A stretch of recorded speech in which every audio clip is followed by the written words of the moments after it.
אני פדרו זועדי, אנחנו עושים את רות של אריק ברמן.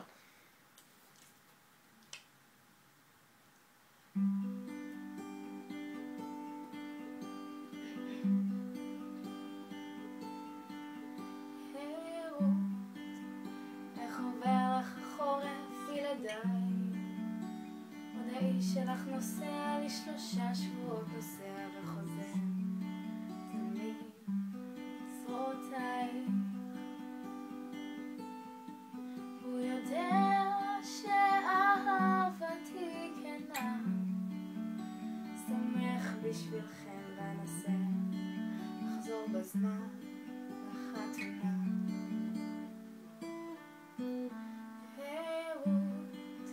כאן הכל קורה כמו שתוכנן, כלום לא מתוכנן, הטעויות נהדרות במיוחד בעונה הזאת של השנה.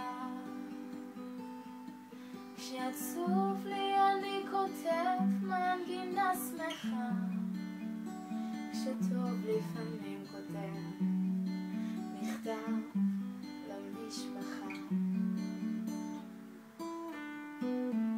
מאז אותו יום שהיה ברור אני לא חושב שום דבר אסור, שמח בך ככה כמו שאת בשבילי. אהבה כזו לא תלויה בדבר, כשבכית בשדה הלב שלי נשבר, ובאיזשהו אופן את הראשונה שלי.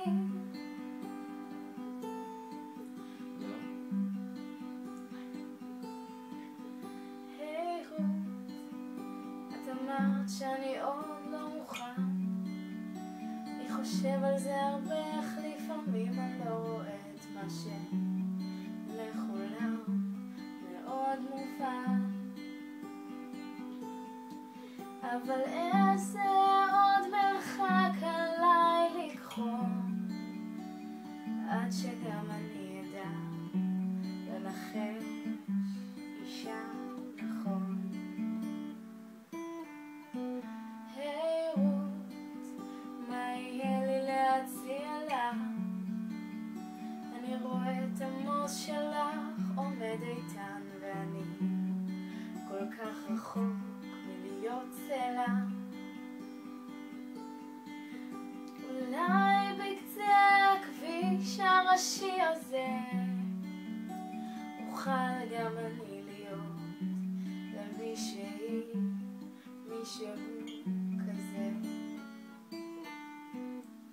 מאז אותו יום שהיה ברור אני לא חושב שום דבר אסור, שמח בך ככה כמו שאת בשבילי.